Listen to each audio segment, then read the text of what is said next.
ఈ రోజు వరకు నాకు స్నేహితులంటూ ఎవరూ లేరు. గౌరవం లేదు, ఏ హోదా లేదు, నాకంటూ ఏమీ లేవు. కాని ఈ రోజు నాకన్నీ లభించాయి.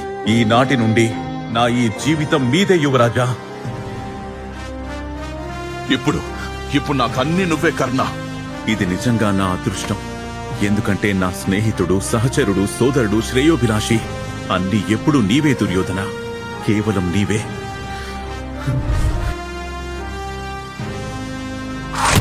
చూడండి ఆచార్య, లక్ష్యాన్ని ఛేదించిన రెండో బాణం నాదే. అర్జునుడి వల్ల నేను కూడా ప్రతిసారి లక్ష్యాన్ని ఛేదించాను. నన్ను కూడా ఆశీర్వదించండి. ఆశీర్వాదం అర్థిస్తే లభించేది కాదు కర్ణ. బాణాలు సంధిస్తూనే ఉండు.